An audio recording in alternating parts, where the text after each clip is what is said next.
Creating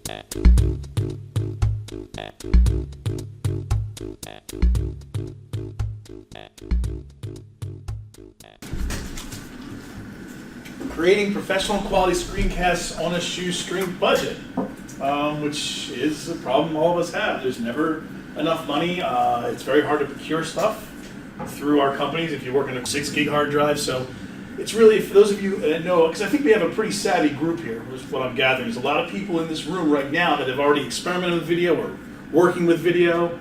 And so most of you probably know that with video, I mean, you can have, most of the media that we work with, whether it be photography, audio, whatever, it takes up storage, even text files, but video is insane.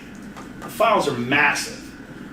So it was really tough to do back then. So this is actually, I got to this point where I could set this kind of a thing up in about 1.5 years. And it was all me learning on my own, learning from more knowledgeable others. I did go to film school, but that was just theory. Doing this stuff, you have to do it yourself. You have to take it upon yourself to do the learning. Learn from more knowledgeable others. Look online, talk to people, connect with people like from a class necessarily. You can learn stuff from a class. There are places like Full Sail. Drexel has a great program, but places like Full Sail that cost a fortune to go to, but it's designed around hands-on learning. So this is, I picked this image right here because if you see this Getty Images, I just Googled MediaBureau.com and found this. This is we covered the Democratic and Republican National Conventions in 2000. 2000 it was here. We set up, you can see right there's a DJ. We have a boom mic, cameras. It was very small because you had to buy a little booth. And then we had this video wall. Behind that was where our mixing, where we did our mix. We had a $600 video mixer. And we had little Macs playing out graphics, and we had an ISDN line dropped in, which was 128 kbps back then, which was expensive. It cost us like $500 just to drop that in. But we went live to the world from the internet tent in the Republican Convention 2000. So that was a good time. From there, I went to work for a small place called ArchDrive, so I kind of segued out of video a little bit, did a little bit of work. We did interactive kiosk design. And then from there, which is where I really, I think teaching, and anybody who's taught knows this, that when you teach, you really get to reflect on what you do in a way that you can't do if you don't teach. And so I worked Youth Empowerment Services. I was hired in 2002 to start a program that was to bridge the digital divide. Haven't heard that term in a long time because digital is everywhere, but back then it was tough. Not everybody had access to this stuff. So it was one of the first grants in the city. And so one of the things was, that I've never been a verbal learner. I've always been a very visual and kinesthetic learner. I have to touch, I have to try, I have to experiment, and I have to talk. I have to talk it out. Because I'm a talker, so I have to. That's part of my personality. I heard chuckles back there. So we built these labs, and for me, it was like, all right, I need to create a program where people can learn from doing, and so that's. We're going to talk a little bit about this later. And at the time, this was probably when I think this was 2006 when these went in. These Macs right there. I had my intern told me he had been at Temple for 2 years. And remember, 2006, to put things in perspective, it's different now, but 2006, there weren't that many computers at Temple that you could jump on. You had to sign up for a computer to be able to do editing. And so he told me, he's like, after working with me for 2 months, he's like, I learned more in 2 months than I learned in 2 years. Because we jumped right into it. We didn't waste time. And from there, I went back for my master's because I realized somebody told me from Comcast. When this guy at Comcast, I met him at a party, and he was asking me how to get a green screen kit together for his son. So I talked to him all about it. It was over Christmas, a couple of years in a row, and he's like, you should come to, I'll hook you up with a job at NBC because they just bought NBC, and I'm thinking he's going to get me into this kind of work. And he's thinking he's going to get me into video work. He said, what are you going to do when you grow up? And I said, all right, yeah, well, I don't know. And so I went back for my master's degree. I was like, I was completely unaware of the corporate world. So I went and I worked part-time. I had the opportunity to actually, believe it or not, be a business analyst, part-time, for a friend of mine's, my father's friend's company, which was in the electronic toll collection business. So completely jumped out of video. So this is something that I helped build. This is actually Sugar CRM, if any of you are familiar with it. It's a CRM, open source CRM. And we built these modules for electronic toll collection, replenishment, tags, payment history, and toll transactions. It's really neat stuff. And then from there, I was not standing under that. That was a GoPro camera. I went to work at Allied Barton. That was my first job as an instructional designer. And then I came here to that. Now my title here is Multimedia User Assistance Developer. I was hired here to help with sort of defining standards and training the team to do video production, particularly screencasting in our curriculum development department. Now, I think there's, for this audience, I want to talk a little about, for folks that are new to video, fear of the medium. I had it. It seems that everybody has it. I don't know what it is. I think we see television all the time, and for example, I wasn't as intimidated learning, well, actually I was. My first night, I was left alone in I was an intern, and I was left alone with a Media 100 system in 1997. And the guy's like, all right, you can stay here late, you can learn to edit. I'm like, okay. The thing froze. I started to sweat. I didn't know what to do. I probably paced for about 20 minutes. Like, I don't know what to do. So I saw a dummies book on one of the shelves. I'm in this old church at like 8th and Girard. It was a place called Monsoon Micro Studios. I don't know if you guys remember. It was also called The Hut for some of you folks that may have been hanging out back in the day down in Northern Liberties. I was there all by myself. So I pulled this thing out. It says, hold down the power button. Okay. So it was very intimidating. And so what I found is it's very intimidating for a lot of people. I was intimidated when at The Hut, there was a guy who was using this program called After Effects. And I was actually nervous. I'm like, how am I ever going to learn it? It just looked so crazy. It had all these like buttons and things on it. And it was intimidating. So, but to get to one of my interesting experiences, I was working my last job. My boss, who is a genius course developer, she develops authors courses in Storyline. She builds interactive courses, does all kinds of crazy things. She said one of the reasons they hired me was because I worked in video, and it turns out they actually tried to send her to a class to learn video production. And when she went to, she showed me the class. She's like, I couldn't figure it out. I couldn't do it. She shows me what they handed her in this class. It was a 3-day class. And I'm going through this. I'm like, not one thing has you actually editing. How can you learn video if you're not actually editing? It was specifications, frame rate things, all kinds of charts. I'm like, this is what you learn for 3 days because you didn't actually do it. This is a medium where you have to do it. Hands-on learning. It's a lifelong learning experience. Now, when I worked at the Youth Empowerment Services Program, students were at an 8th grade literacy level, equivalency, based on these standardized tests. How long do you think it took them to learn how to edit this? I'm going to let you watch it first. It's called the Lindy Hop. If you look at the Lindy Hop, you'll see a couple just moving. They're constantly moving. They go around in a circle, mostly clockwise, sometimes reverse. There's a lot of stops, a lot of spins, a lot of boogie-woogie steps.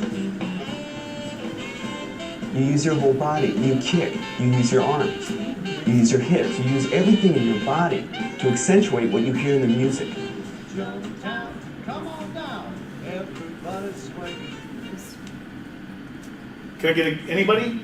Anybody on the line? How long do you think it took to teach students who had flunked out of school? They flunked out. They were on average reading and mathematics were at an 8th grade equivalency. How long do you think it took them to learn that, to do that? No, it was close. They weren't millennials. Let's go say 2 or 3 days. 3 days. 2 to 3 days. Actually, that's a lot. Well, 12 that's- hours. Wow. Day one was Mac OS because, people, now you can do it on your phone, but you had to learn the Mac OS. Nobody was on a Mac unless you had money to buy a computer.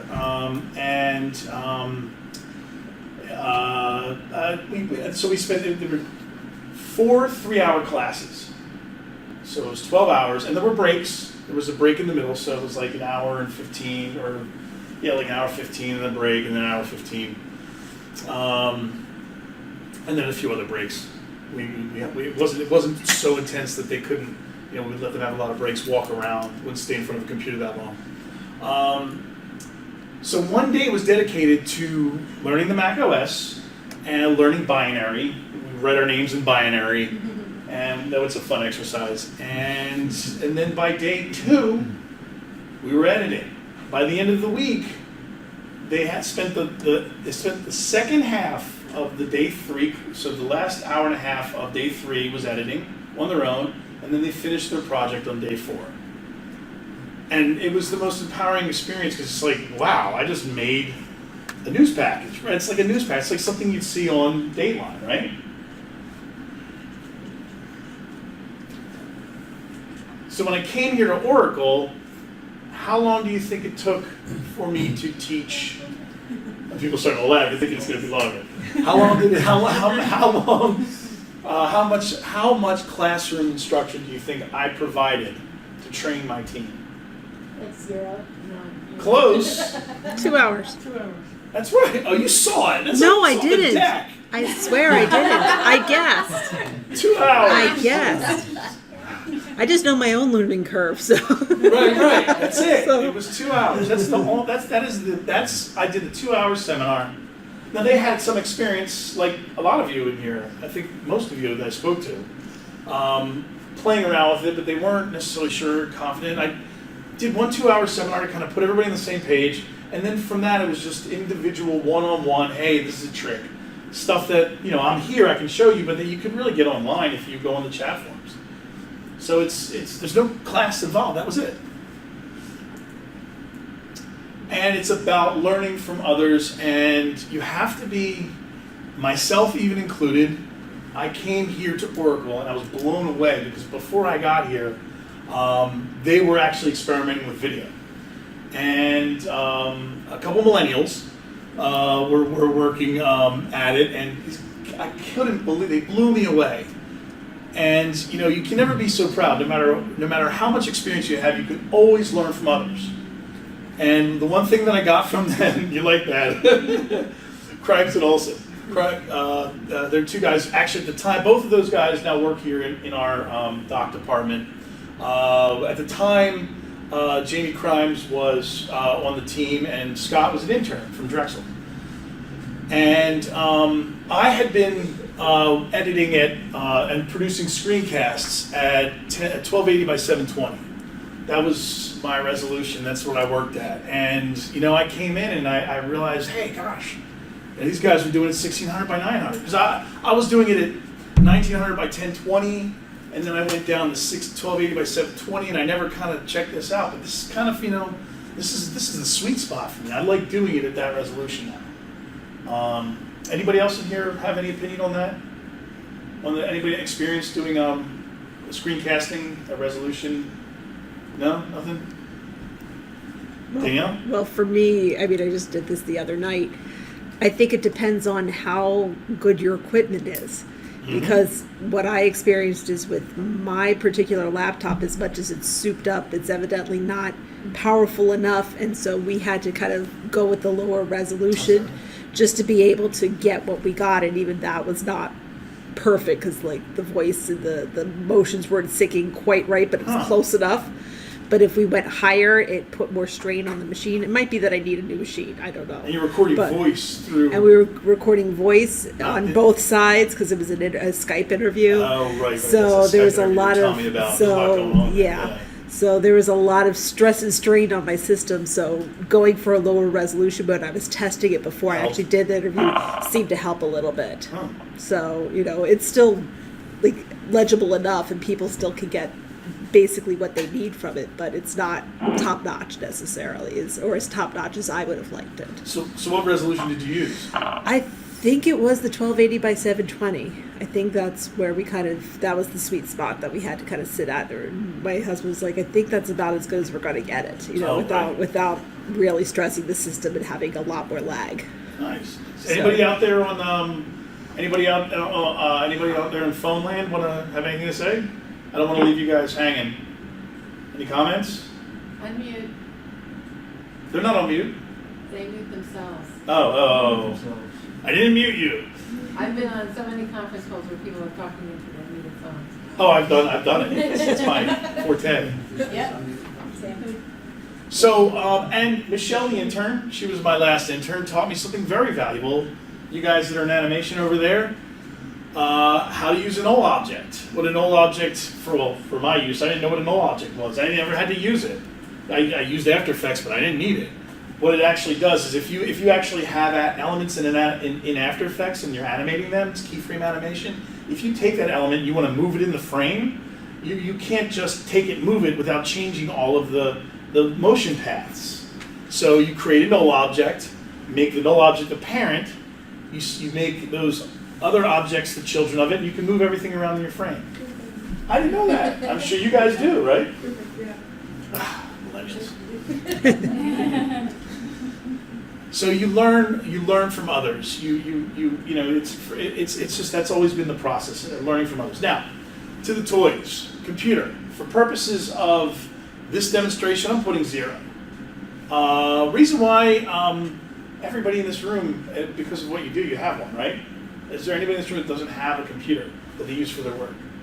So for most people, the computer is not considered in the cost. If you work in a corporation, we all have computers now, so I just put that up there as 0. And you don't necessarily need a souped-up computer. I worked video editing software, very specific price. The reason why, there's some things that are standards, and in my opinion, this is the standard. Most people I talk to think it's the standard, believe it's the standard. I started working with the Media 100 system. I learned on an Avid. These are names some of you might recognize. These were some of the first, what they call non-linear video editing systems. Linear, for those of you that might not know what a linear editing system is, back in the day, I used to work at a place called Image Group Post, and you'd have an A deck and a B deck, and it would go to a record deck. So you'd program in something called an EDL, which is an edit decision list. It's a file, and then you would let the A deck record and the B deck would record. Look at it. I'm getting a face from a millennial. She's like, holy cow, yeah, that's how it was done for years. Yeah. I thought you were about to tell, and then we got the frames and we had to cut and paste. No, but that's interesting. Actually, that's interesting because in the room that I worked in a place called Image Group Post in New York City, which was one of the biggest post-production houses, and they had the editor from the Jackie Gleason show. It looked like an old Chevy from the 1950s. It was an amazing thing. And I believe it was 3-inch tape. Was that the medium? 3-inch tape. They went from 3 to 1. So it was 3-inch tape. The tape was like 3 inches wide. And I remember asking somebody, said, what do they do? Where do you cut it? They said, they used to hold it here, take a razor blade and cut the tape. And then they would use some sort of adhesive to tape it back together. And that's why, you see some of those shows like Jackie Gleason show. That's actually why some of them aren't still around. That's why we have the Lucy and Desi Arnaz show, because it was on film. That's why it still exists. We lost a lot of, I guess, Jackie Gleason because it was shot on video. And that old tape, they would just slice it and cut it. So no, we didn't have to tape it. But you go to A deck to B deck. NLE, or nonlinear editing system, that's what Final Cut is. That's what you do on a computer. And when those NLEs came out, I worked on Avid, Media 100. Then I went to Premiere, Adobe Premiere, which most of you know. That was replaced by Final Cut Pro. And then Final Cut Pro went to 10, which a lot of people hate, and now kind of like it's up in the air. Some people use Final Cut. A lot of people use Adobe Premiere now. But these are professional editing tools. And so for me, I could never go backward to something, anything less. It was just very hard for me to go back to that. In fact, when I started working at the youth program, time's flying. When I started working in the youth program, they asked me to teach iMovie, which I refused to do. Because actually, I said, this is harder for me to figure out how to teach it. This is a youth program. We're trying to teach them transferable job skills. Let's teach them professional product. And like I said, how long it took? 12 hours. And they were cruising in it. But guys, I have to say this, and the reason I'm so passionate about this is because I even today, in fact recently, I'm sitting there editing. You guys don't know this is going on while I'm there editing, but I'm going, wow, I can't believe this program does this. I actually get excited about it. You know what I'm talking? We talked about it, right? I'm like, I can't believe this 200. It's not 224. 224 is with Snagit bundled, so you can take screenshots. It's a bundle. You get Snagit and Camtasia. You need Snagit because if you need to fix something in Camtasia, sometimes you need to take a screenshot of something and kind of put it over it. Like sometimes I'll take screenshots of text, or I'll type some text up in Snagit and I'll bring it into Camtasia, or I'll fix something. Like I'll take a screenshot of the software and just kind of lay it over like a cell, or if there's like a wrong, if there's like a cell with a wrong result, like I can cover it with a little graphic that I created in Snagit. Oops. And so oops, wait a second. But it's really easy to use because I just adopted it earlier this year, and I had like no ramp up time. I had a little experience using it like 5 years ago in grad school, but again, if you don't use it all the time, you forget. But what's nice is they have really great tutorials, and they're easy to follow. So if I wanted to get a special effect or do something, I was like, how do I do this? They have really great tutorials on how to figure that out. So for me, it was that I couldn't get necessarily what I was showing. I would be doing a demo of a computer screen, and you go here, here, here. But the voiceover, I would have to re-record, and I wouldn't necessarily be able to get them syncing. So I knew there was a way that I could either speed up the video or slow it down or splice it, or, and I needed to do all that. And it was once I watched the tutorial, it was like, 2-3 minutes, boom, figured it out. Right, the fear goes away. It goes away. So this is a good intro product where you have professional looking stuff, but it's an easy ramp up time. It's not hard. If I can figure it out, then anybody can figure it out. It's not even intro. It's all I use anymore. Yeah. I have the full Adobe bundle, and I'm always like hoping I get to use Premiere, and I never get to use it because it's like this does everything. The frame accuracy, when you get down to the one frame level, there's 30 frames in a second. On average, and I use Studio 8. That's your limit to that. Studio 9 I haven't looked at it yet, but you may be able to change. That's what frame I have. rates. Can you change frame rates in the timeline? I'm not sure. I think so. You can, because you couldn't do that in 8. Yeah. So everything's 30 frames. You can do 24 frames a second, whatever. It's hard to get down. You can get down to that level, but it's not quite as hands-on as if you're in Premiere, where you're sure you're at the 1 frame mark. But for the most part, it works. It's great. It's awesome. So that's why, for me, guys, this is it. You spend $224, and you have it. I've been using Studio 8 for 6 years. I haven't even upgraded. Well, it's not my doing. It was the last job and this job I haven't upgraded me. But, there's no need to. I can do everything I need to do in this, and it's a wonderful product. If anybody out there in Cyberland listening in, any of you guys in this audience here, if you ever decide to not go with it for whatever reason, I respect your decision, but do not use this. Please don't use this. Screencast-O-Matic. I was working with somebody, and the name is, but it's unbelievable. But it's a great name. But we had an acquisition, and the people that we were working with were using this to do their screencasts and put out their training videos for their software, and the subscription ran out, and the files were on the server on the cloud, and they lost the project. Like, are you kidding me? And then when I asked her, I said, well, can you fade the black at the end? She's like, I can't do that. I can't. Are you kidding? Like it was like, yeah, it's like one of these things. I mean, and it says, I love it, says it right here, Screencast-O-Matic used by millions of users to create and share screen recordings. I want to send the blast out to them. Spend the $224, spend the $200. Actually, also, folks, I don't know how legit this is. I've seen bundled Camtasia and Snagit for $99 on like student sites. So you might, I don't know how legit those are. I mean, feel more safe downloading it from there. And maybe and it could be old versions.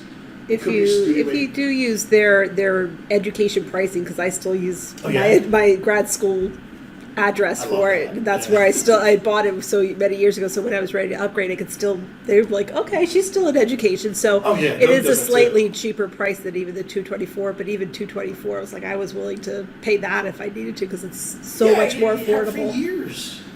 But make your money back the first time you use it. Yeah.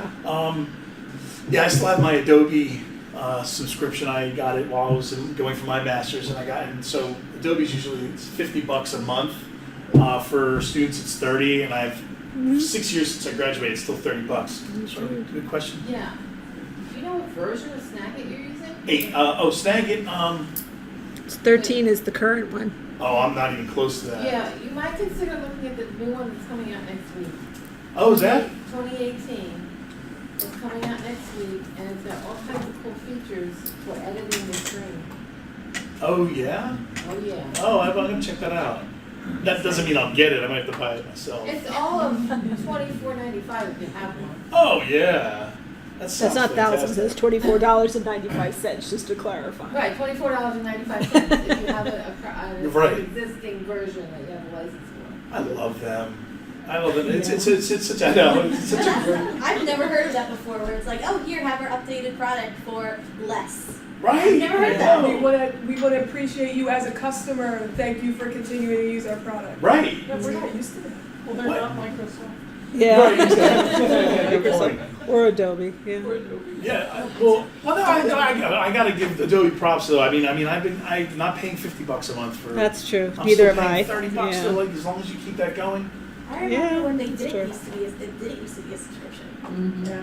Oh yeah. Oh, So you just yeah. buy the product. Yeah, but see, that's kind of a problem now, though, because it's exclusively a subscription. And there's a slide that I'll get to later that's kind of like, ugh. It's a shame it's not, because if you're, well, I'll talk about that in a bit. All right, I'm coming to that soon.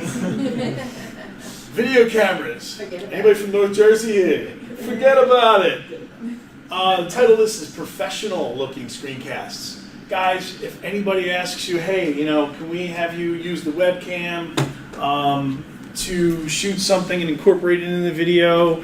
If you say, well, if you want to be professional looking, it's not going to be. This is that little camera you see up there. Those of you online, you can see the camera up there. I'm holding it in my hand here. This is the camera that came with my job. I got here and it was here. It's so hard to use. First of all, professional audio is one thing. I mean, you can really do a lot with like inexpensive tools. It's hard to shoot good video without quality equipment. You can't get around it. Even if you, on the low end, as you guys see, you guys nodding over here, on the low end, if you were to get like, a DSLR camera, I mean, you're talking like a $1,500 lens. Right? Yeah. I mean, like it's- it's so difficult to get nice video equipment for cheap. You can't. It's just not there. No. And then the corporate, I worked over at Allied Barton over there.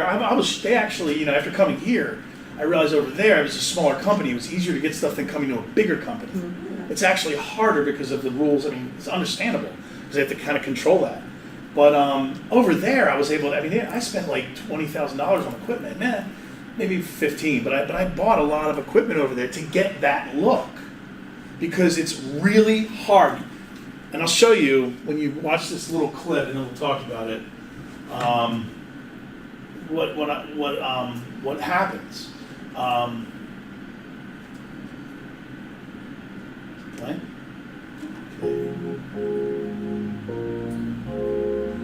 So I'm just going to play a little bit of this. Hi, I'm Mark Sugarman with Oracle Construction and Engineering, and today I'm with Kim Passarella. Hey, Mark, how are you Hi. today? So what do you Yeah. notice? What do you guys notice about? I couldn't stop. I had to make my boss. That's my boss on the left. I had to make him look good. I couldn't have him with his eyes closed. And he doesn't know I'm using this, so if he found it out, he's going to give me a hard time. But what do you notice about this? What's the first thing you notice about this video? That white balance is terrible. Blurry. It's Horrible. blurry and Worse. there's a reflection. Horrible. I tried.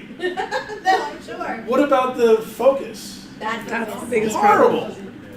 Horrible. And if you notice, he's got a. Bad resolution. Do you see? And it's a little slow. Well, the frame rate. Mhm. And her sweater is just pure black. There's Yeah. no definition on her. What kind of Now, lighting? why did is you that, say? guys? The lighting's bad. The lighting Say it is- louder. The lighting is bad. It's because of the lighting. Yeah, what was it? Just like room lighting or ambient? There's actually a really cool soft light in there that if we had a few other lights, that would be really cool. There's, Right, yeah. This is a room upstairs that we have. It's high top for those of you that work here. That round light is like a gorgeous soft light. But if you we- need some key lights, We need right? we need a key and we need a couple hair lights. You need some fill, yeah. You know, because what we're talking about, she's talking about a key light is to kind of like get rid of that shadow there and see all that darkness there. That would get rid of that. Maybe some eye light, but we're not going to get that crazy. But on top of the head there, we can't even see the top of Mark's head. He would probably hate it if I had this up. We can't see it because there's no light. Well, what's above her head? Is that a reflection? That is a reflection. We can't get rid of that. It's the monitor because she's looking at a monitor.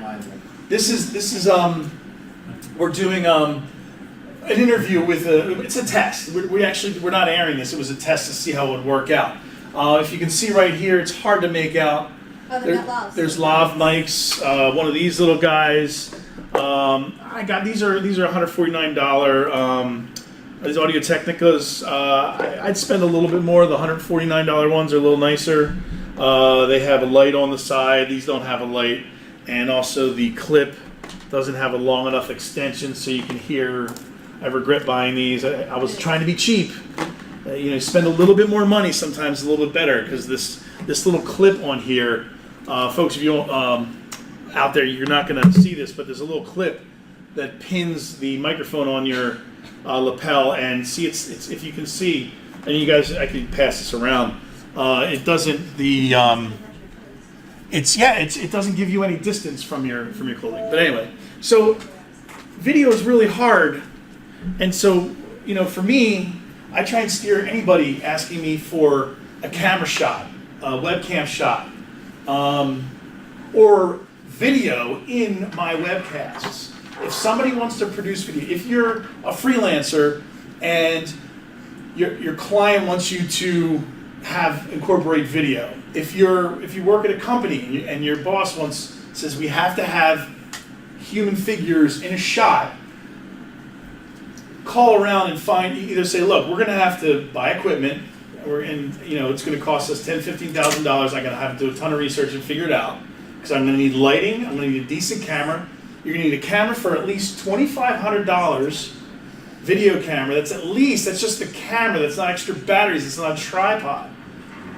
That you can put what are called XLR inputs in. See, this is an XLR cable. How many people are familiar with an XLR cable? Balanced audio.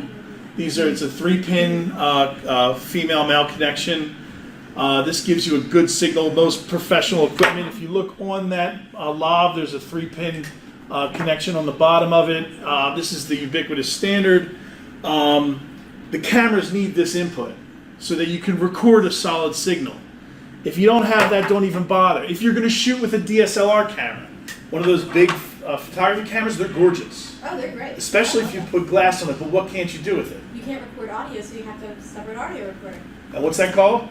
Oh, Sync sound. sync sound, yeah. Which is what they used to do, can anybody tell me, back in the day when they had the 16mm film cameras, right? Yeah, they have to clap. There's a clapper. You need a clapper. And if I wish I would have brought, if I would have known we had, this would have came up, I would have brought it in. You can see my hands in order to sync this. I'm going. Same, I did that on every Drexel project. I did not have any clappers. And you did that too? No, I got a question. So I work in industry actually in TV industry. So all the instructional videos always have a person and a computer. Never just a computer, never just a person. Video and screencast, as you call it. So how, can't you just a screencast, that's correct, in your terms? Well, you can just a screen, you can put video in. You can, well, I'll get to that, go ahead. Okay, but I'm saying, so that's, the real thing is to do what our competitors do, we need to have people screencast and video interpreters. So, what's the cheapest way, don't talk about Camtasia, but how much the cheapest way to get the video? So you work in a television studio? Not myself, we work in the hardware and software. Television is just not kids. You know video, so.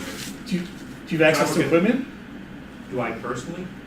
Well, the people you work with. Yeah, no, I don't work in a TV studio. So you're actually looking To to, sell the equipment they bought.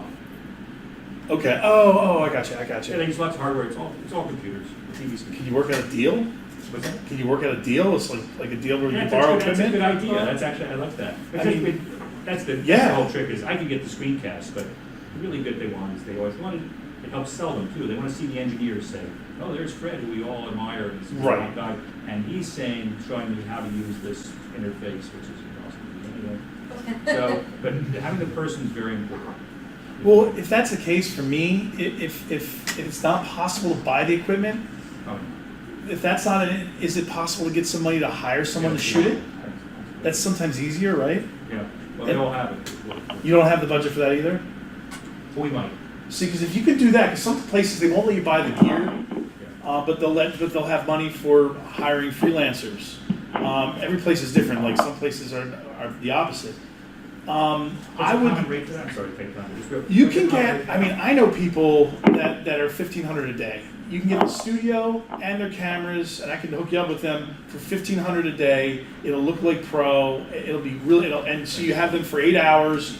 You prep all your stuff. You go downtown. You go to their studio. It's a small studio. They have a green screen. They have a white sight wall, which is a white wall with a curve under it. So if you're standing on it, they can shoot you, and it looks like it's all white underneath your feet, and it sweeps up. And you'll have them. It's 15 to 25. It depends on what you want, how many people they need to hire. If you're doing multiple camera shoots, if it's multiple days, it'll go down. It's gonna look good. But it'll look pro. And so what you do is you just prep everything. So you have to have all of your scripts done. You can do the screencasting yourself, and then those things you just go in and you knock them out. Just have your list and they'll punch it out for you. They're good. Actually, there's a few places you can go. You can go with a freelance. You can go with a freelancer too, but I would suggest going to like an all-in-one studio. If you want the number, this is one of the cheaper places you can go. I'll give you this info. Oh, about this video too. What kind of angle were you shooting at? Because he doesn't have a lot of headroom. And Not at all. Good observation. Is that? Yeah. yeah, he doesn't have headroom. At all. Well, Yeah, he doesn't this have is what I'm doing. the framing of that. I'm reaching across the table. Everybody knows that I'm up there trying to, and this is how I have to balance it. Oh no! Good. Oh no! And then I have to kind of hook the cord on. To get it to stay in. Right. Oh, I'm so sorry. So you're hooking And so I'm going like this. laptop at it. And I was going to bring in my GoPro, but that's just too wide. The shots I would look like a fisheye lens. Yeah. And then so I'm not going to, I don't right now have, I need to buy a new DSLR, but it's like I'm not just going to do it for one shoot. Besides, you have to mount to get the DSLR up there. You have to have a nice. I have some rigging gear, but like I don't have any of that stuff, so I can't just do it. It's a lot of money. As much as I would like to have it, I've got kids now. I can't, I can't spend all that money on that stuff. But also going in order to do this, if those of you have used Studio 8, you know that the little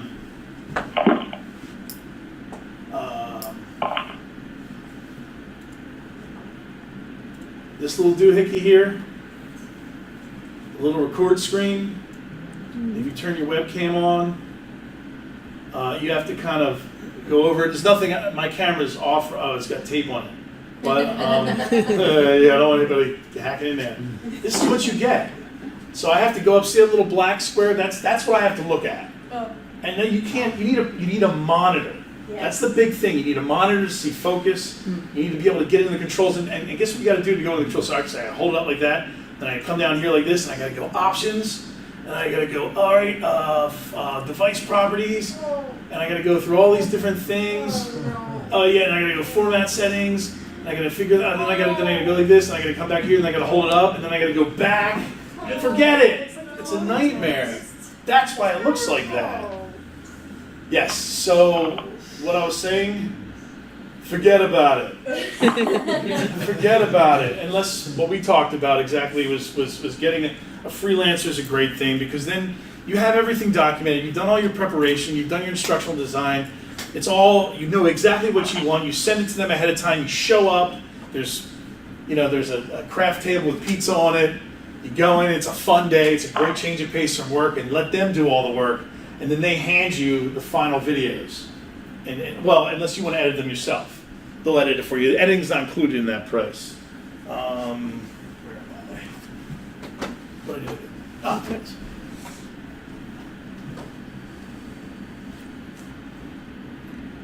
So, we've talked about $224 for our video software. Nothing else, because we're talking about making. You need to plug it. Oh, I am plugged. Oh no, I'm not. Thank you. No, wait, hold on a second.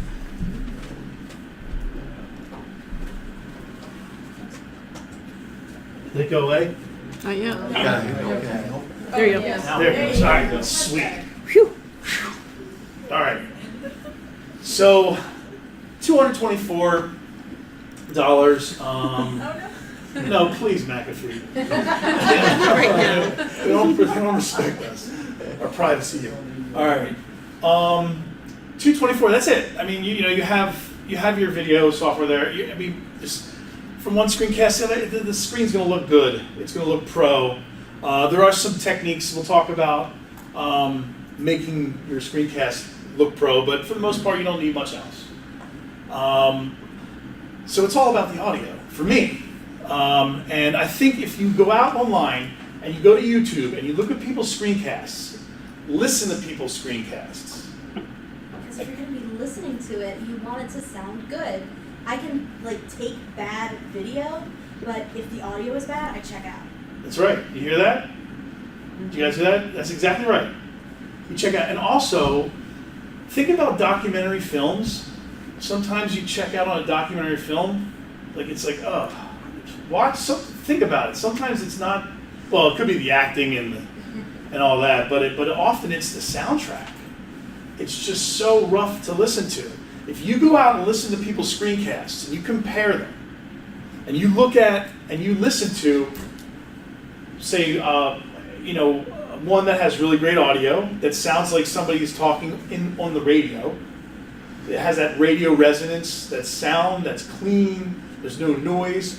And you take one, and I've been out there, I've seen some videos, I can't remember who it was.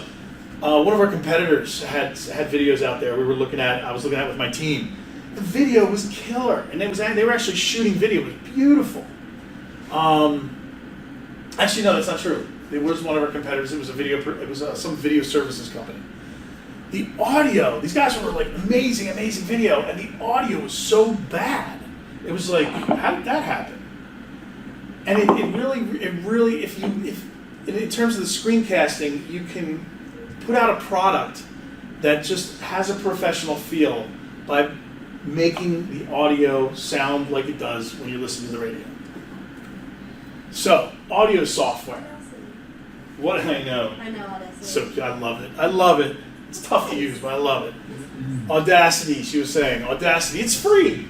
It's open source. You can write code for it if you really want to. I don't know how to do that, but you could if you wanted to. It is a powerful program. Oh, wait. Step back here. Destructive versus non-destructive tools. Some of you may have heard this from photo editing. In the audio world, destructive isn't necessarily a bad thing.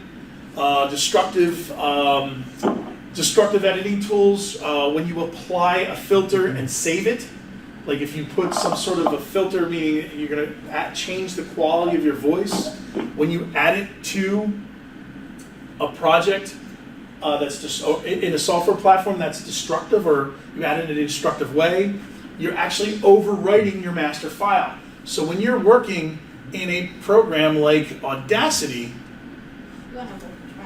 you have to back up your audio.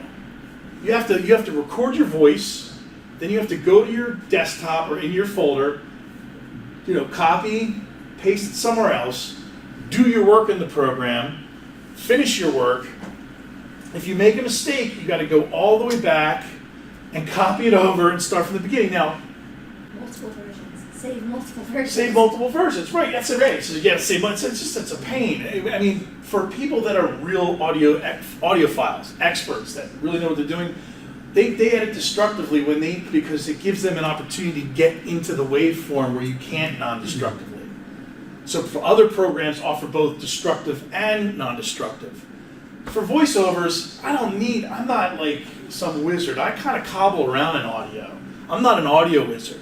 So for me, it's like I don't need to really get into the waveform.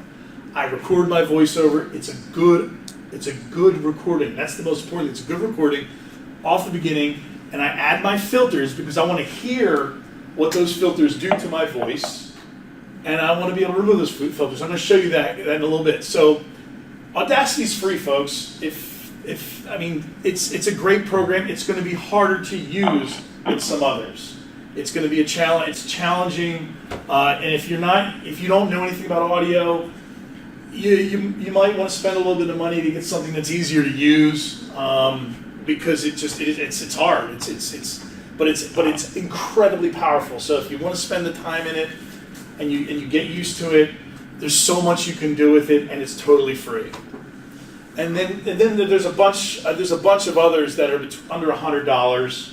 My father's friend, who has a great voice, went out there and he took classes to learn how to do voiceovers after he retired, and he had some $80 software program. It was fine, but it was just destructive. And for me, I can't. If I make a mistake, I want to be able to undo it. So the programs. So these are all both destructive and non-destructive. So you have those features. Logic Mac only. It's $1.99. Pro Tools. Don't try it on Windows. I did. I spent a week. Believe it or not, I'm probably one of the few people they told me I was one of the few people they actually offered a refund to. It is a nightmare, especially working with that microphone over there that Danielle has. It's the same as this microphone here. You have to use an open source driver to get it to work with Pro Tools. It's the AIO all-in-one or something like that. It's this open source driver. You have to install it, and you have to disable your speaker drivers, and it was just a mess. Finally got it working, but I couldn't hear my audio output, and I have to hear my voice after, because I like to listen to what I'm actually recording when I record it, because I can hear things that you can't hear if you're just speaking. And then there's Sony has SoundForge. It's not as popular as Pro Tools or Logic. Logic's really popular in the classical composing world, in the DJ world. Pro Tools is pretty big in the hip hop world. Audition is what I use. Now, if you're like me and you have the $30 a month, Adobe Cloud subscription, it's no big deal. I just figured it's almost like, my dues to a place like this. I have $360 a year. That's in the budget. It goes to. I have to have these tools. But if you're not using any of these other tools, which you may use someday, but if you don't use them, it's $20 a month.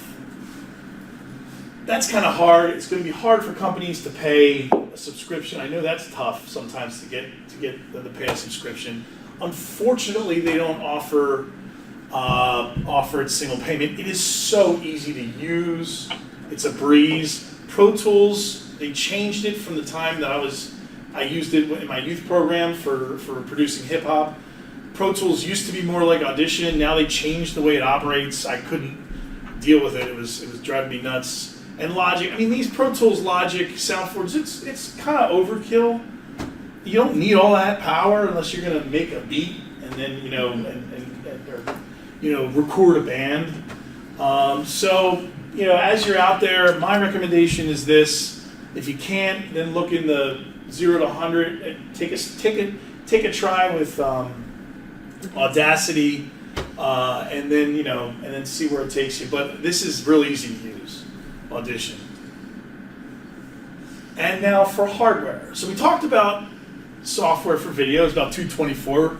Talked about I'm going to call this $20 a month, or zero if we go with Audacity. Now for audio hardware. You guys like my sheet, my little rocket sheet there? The microphone. Now we have one over here. This is a Blue Yeti right here. It's kind of dark over here. Can you guys see this? Yeah. The Blue Yeti mic. This is what I had at my last job. This is what I inherited. I inherited it there, and I inherited this here.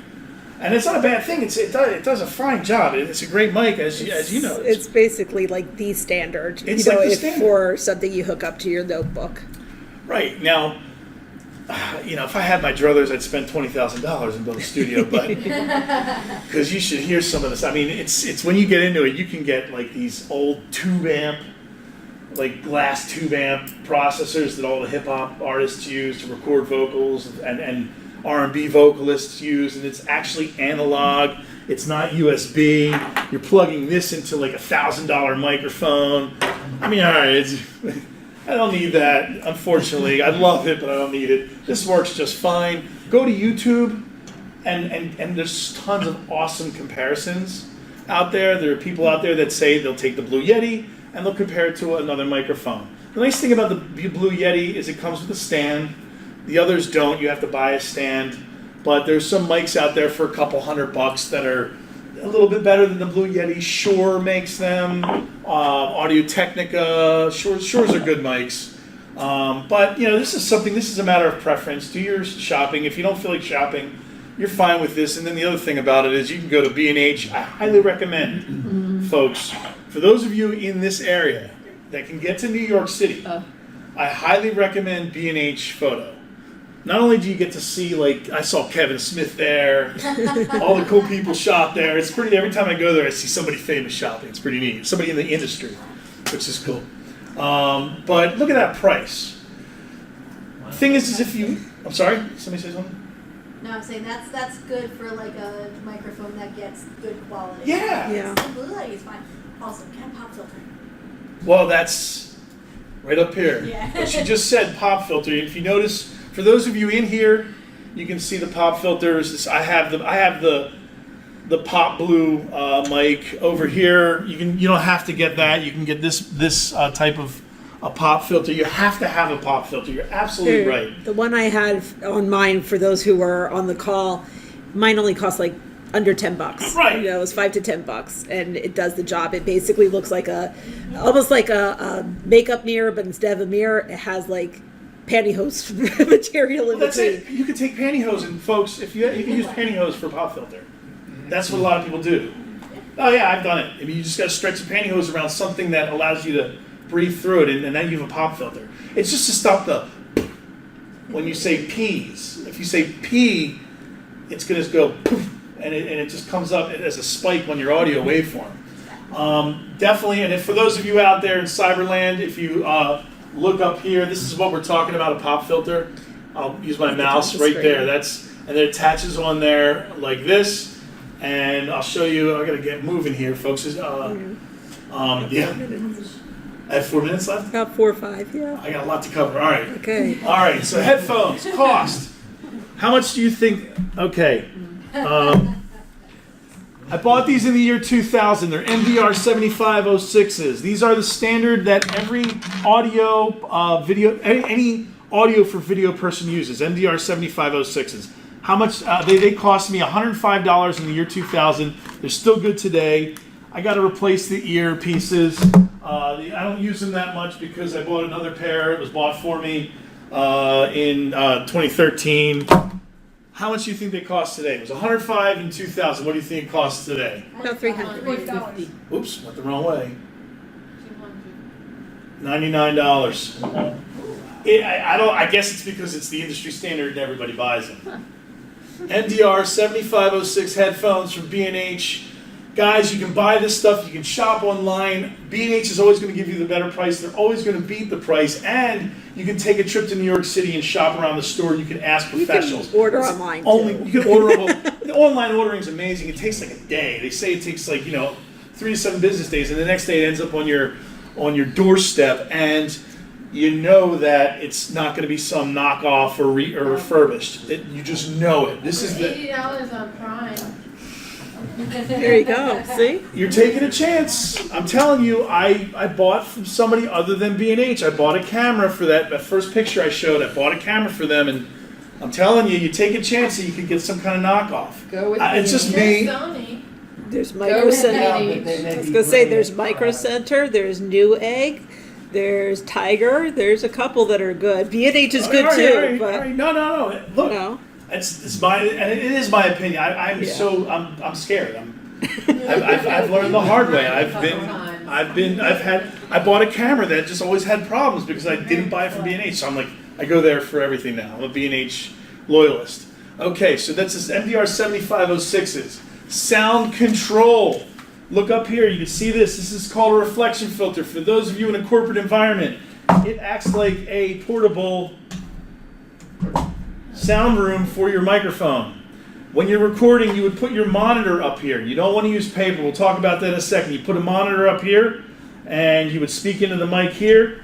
It helps, reduces some of the reflections in the room, and it's a big, huge help. There it is. It's $150 for this model. Oh, and it also mounts on a microphone. It mounts on a microphone stand. So if you want to stand up, you can do that as well, right there.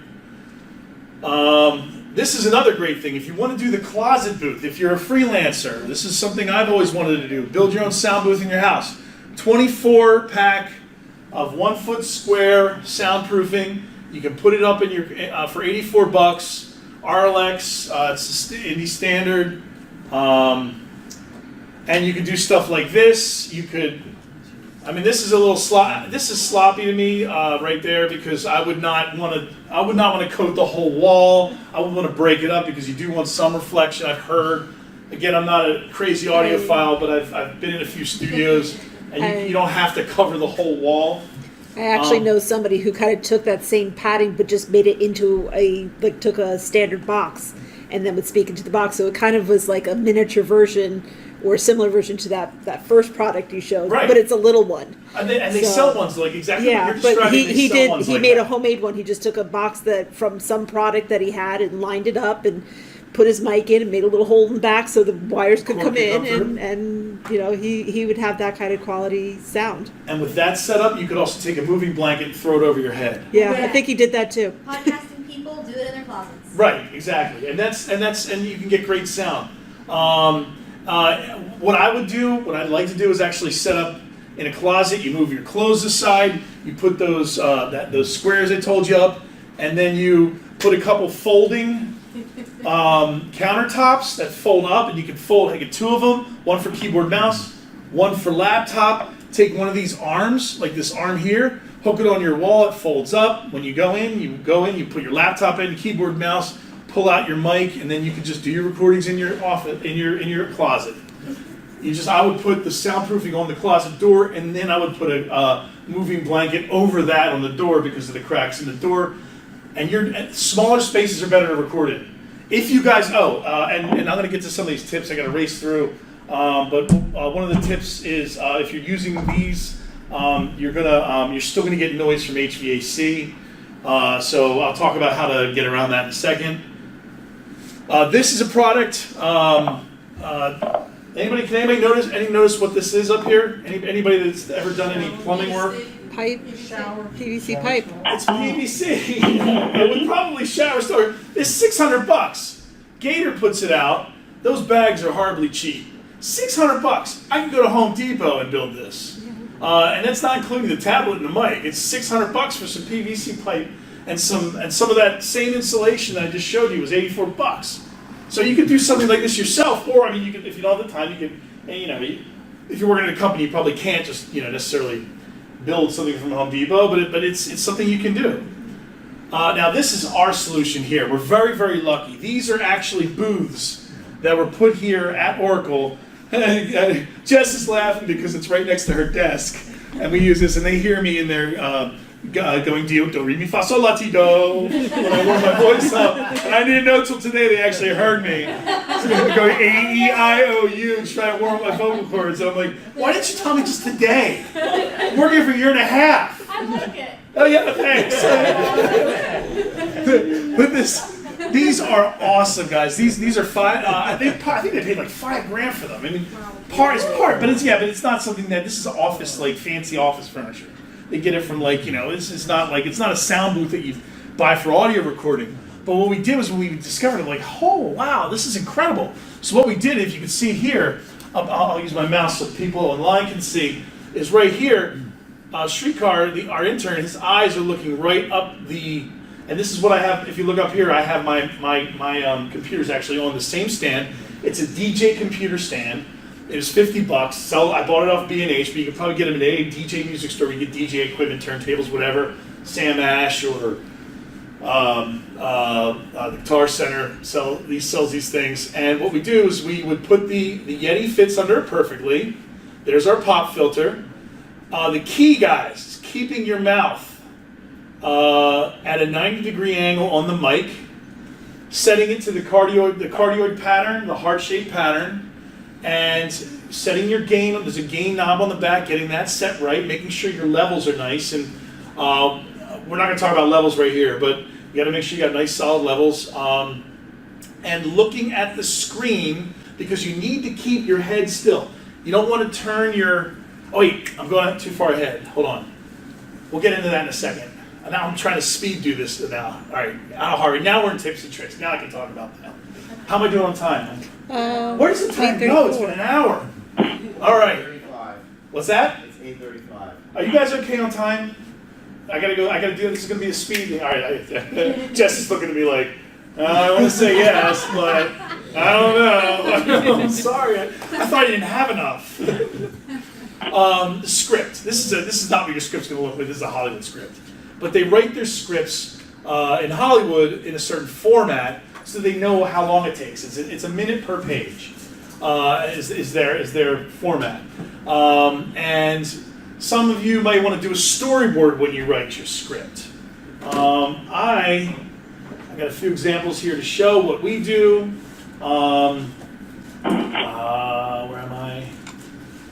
Right here. Oops. Shit. Give me the folder scripts. Okay. With ours, what we first do, we do storyboarding sometimes, but just to show you just the script, we write our scripts and we include all of. If you look up here, we include all of our actions. We go through the software. We figure out what we talk it through as we go through the software. We figure out our clicks. Then we write the script, and we also write what we're doing. And then we put that in there. Then I also take all of these actions up here, and then I put them down here in a sequence, and I'll get back to that in a second. Why I put this, I call this a click list, because when I record, I don't like to record my voice with clicking. I record audio first, I edit my audio, then I record my video separate. Video is large, right? Files are large, so I want to make it as short as possible. And I also don't want to have my mouse floating around. So I make a click list so I can make all of my actions quick, short, and sweet, and then I extend it when I need to extend it. And that meaning I pause it. So if between bullet 1 and 2 is 5 seconds, it takes me 5 seconds to do these top 2 actions. If it takes 5 seconds, but in screen time I need 30 seconds, I just pause it for 25. It's called extending. It's the E key in Camtasia, and you create a single frame for 25 seconds, and you align your actions. We can talk about this offline. I know I'm tough on time here. After that, when I go into the studio, I remove all of my actions, and then I have just this to record with, because when I'm recording on my laptop, my window looks about this big, so I need to scroll through like this when I'm reading. And also, this also gives me, with our margins, this video is actually 2 minutes and 16 seconds long. So I know like a page is about 4 minutes. So, and it depends on how you space it. Like sometimes it's not spaced like this all the time. Sometimes, it just depends on how you space it. But I know it's about 3-4 minutes a page. Okay. Back to our presentation. Alrighty. So, and then of course some of you may want to do storyboards. That's cool. Recording and editing audio, I just talked about that. He's looking with his eyes. So I put my script at the very bottom of the screen here. I have my audio tools at the top here. I press record, and then I record everything, every sentence by sentence. This is my style. Every sentence 2 to 3 times. Now here's why. I had an intern, my intern Michelle, that taught me what a null object was. She refused to do it. I was cool. You know, everybody's got their own style, their own way of doing things when it comes to media. There's no one right way or wrong way, but my way is always right. No, seriously. Honestly, I really feel like if you try to record your whole voiceover, it's never going to be as good as if you. It takes a little longer, but if you record 2 to 3, every sentence 2 to 3 times, or until you get it right, it's always going to be better than if you read it straight through. So when I would listen, she didn't hear this. My grandmother, I don't know if any of you had this, but my grandmother used to, like, when she would talk to me, she would talk, and so she'd be like, John, I have something to tell you. And she'd keep talking, and she'd run out of breath, you know what I'm talking about? John, I gotta tell you about this. And then her voice, she would run out of air in her lungs. You might have relatives that talk like that. No. That's what she sounded like. She would say a sentence, and she would run out of air at the end, and I would sit there and crack up, because she wouldn't be able to take a breath until she came to a period. And I'm like, how can that be better than recording in a sentence at a time? Everybody's got their own opinion, but the other thing is too, when I'm recording, I'm really crazy. You'll hear things if you have good headphones. Like there's like when your tongue hits your teeth and there's a little bit of moisture in there, it sounds like a frog, doesn't it? And some people, it's different for everybody, but some people it's more prominent than others, and I'm pretty sure there's a way where you can edit that to like diminish Oh it. no! Once you record it, you got it. You can't change an echo. You got it. That's why you do it 2-3 times. If I hear the frog, I'm doing it another take. But some people, it's all frogs. It's all frog. Oh yeah, right. But they don't hear it. Some people just don't hear themselves. They're Some not people aware just of don't it. have faces for radio, I guess. Yeah, I don't know. Breathless talk and the frog. I mean, it's like I can't do it. So that's why I got to do. What's that? The phlegms. The phlegms. Oh yeah, no, but that's just all right. I'm not going to keep going with this because we can go on forever with one. It's very like all right, and I never let anybody get my raw files. Yeah. Because there's a lot of profanity on them. Like, you will curse. It's very frustrating. But hey, don't let your husband get those tapes. You get frustrated. Yeah. So 1, 2 to 3 times, I say, because sometimes you won't hear the frog. You'll record something, you won't hear the frog. You'll go into the next thing. I've done this. I still do it. I'll record it once and I got it. I'm tired. I'm moving on to the next sentence, and I record the next sentence, and then I go and I leave the booth. I break everything down up here. All this stuff. It doesn't take long, but it's still kind of a pain. You got to break it down, go back to your desk, put everything away. And I'm really going to let put anything away. And then I get to that and I'm like, I only did 1 take. And I'm like, oh, I got to get back in the booth and I got to record it again. So do 2 takes. My style is, and over time I've become very fast. I had to adapt when I came here to edit faster. So what I do is I record, and when I hear it, I don't stop until it's right the last time. So my last take is my best take. I don't do a split the safety afterward. I just do the last take. I move on to the next one. It could be 3, it could be 2, it could be 4. It's always 2. If my first one is great, I only have 2 to pick from. And what I do is because I'm in a booth, I don't have to worry about room tone, which we're going to talk about in a second. But I take that last take so I can skip through my file, cut, delete everything else, and bring my last takes all together, and it's usually good. It's amazing because what used to take me 2 hours takes me a half hour now. Oh, I gotta wrap it. All right, so I'm getting the hook. Okay, recording the screen. We talked about it a little bit before. Crimes and Olsen. All right, guys. I was just gonna say that there's a little trick that they gave me that I love, and that I always kind of knew natively, but it wasn't until I saw them do it. I'm like, yeah, it makes sense. They set their monitor to the resolution they're recording in. So that way you're going 1-to-1 pixel ratio. If you want a 1600 by 900, set your monitor to 1600 by 900. Because that's your 1-to-1 recording, pixel recording. And they actually there's some settings to make it native. So it's not expanding 1600 to 900. It actually looks like there's a black picture frame around your monitor. Get yours recorded the same settings. This is all the good stuff too. I hate to rush it. Organizing media. Make sure you organize it. This is very important, and I'll show you why. Here is an example of the way I like to organize. I have where am I here?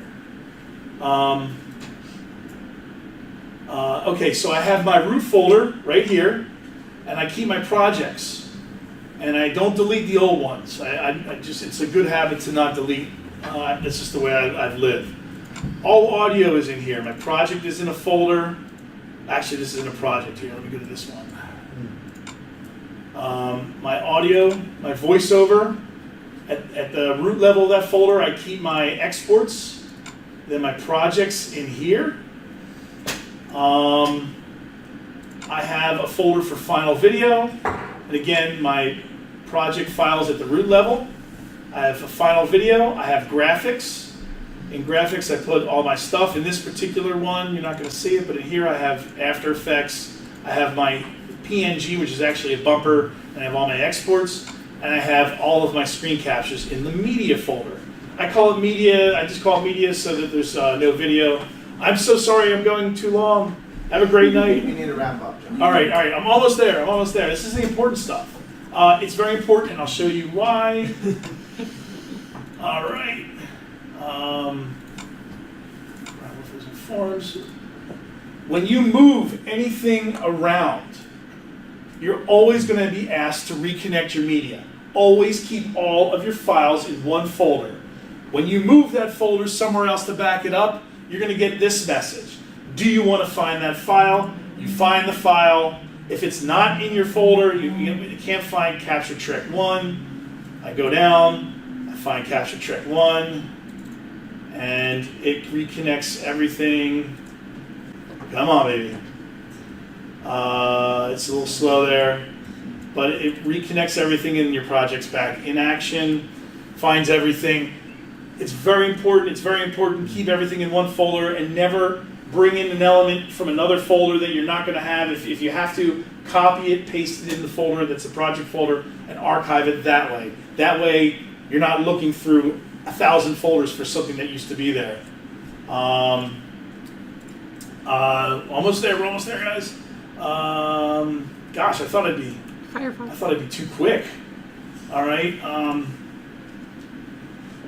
Okay, bumpers and titles, After Effects. We don't need to talk too much about this. I use Adobe After Effects. If you have anybody like a design department, what we did here was I know my way around After Effects, but I'm not a graphic designer per se. We have a design department. I had an idea. I asked them to do it. They built me the templates. If you get the templates, it's not that hard to operate in here and just change text. So that's, if you want to use that, if it gives you a good excuse to get the whole Adobe Cloud, then you can do this. After Effects is a wonderful tool. You'll have killer graphics if you can tap into the resources of a design department. But this is Crimes and Olsen again. What they did that I thought was brilliant. That's our guys here. What's wrong? This is what I do. This is what you do. PowerPoint. Okay. PowerPoint. They use PowerPoint animations and they record the screen. They set their screen at 1600 by 900. They recorded it at 1600 by 900, and it's beautiful. Look at that. I mean, that was just their design. They really did a beautiful job. That was done with PowerPoint, and then they recorded it. Now, I think what they did was they recorded it.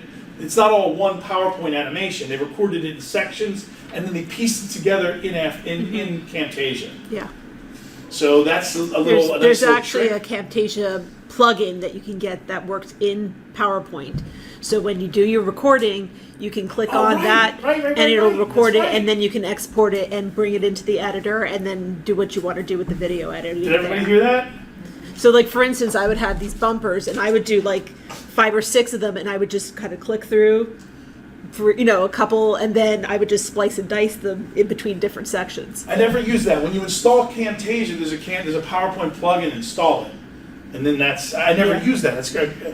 That's a great point. Thanks for bringing that up. Even just for simple projects, sometimes I have students who do presentations. This is what they do: is they'll just get the plugin for their PowerPoint, and they'll just record their voice while they're going through their PowerPoint.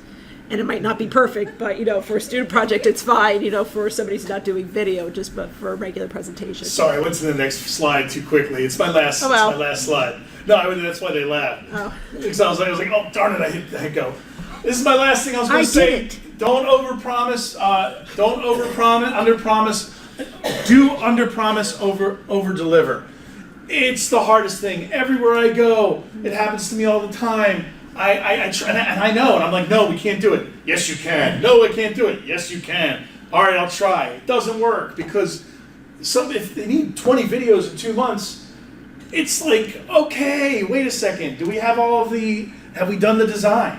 If you've done the design and we've written the scripts, then okay, we can do 20 videos in 2 months. But who can do that? I mean, I don't know. I can, depending upon the video, I can do a video a day. I've been doing it for 20 years. I'm pretty fast. Well, that's 20 days there. I mean, how many days? I mean, that's like a month and a half, or 20 days is a month. Okay, so I could probably do that. But the design part, that's the hard part. So when you get your design done, try to get your design done and then talk about it. And that's it. Thank you. Sorry I went so long. I can talk. Now, John, if people want to ask you more questions, where can they contact you? Okay, I didn't put it in here. I'm gonna play with if you this. even just, Here, I'm gonna put it up here. I'm gonna put it on, wait, where's my WebEx? There's something called Blackboard. Hold on a second. I don't know. I'm just gonna put it up here on a notepad. Here we go. yeah, you're fine. New text document. That works, right? And it's jdenenberg@gmail.com or Jon Denenberg @oracle.com. Either one. Did I spell my name right? Yep, it looks right. All right. I think so. All right, cool. Can you guys see that? Yes. Yes. All right, cool. And Please. if not, Thank anybody you guys. can always ask one of us, and we can put you in touch. So. Yeah, definitely. Okay, great. Thank you very much. That's very good. And,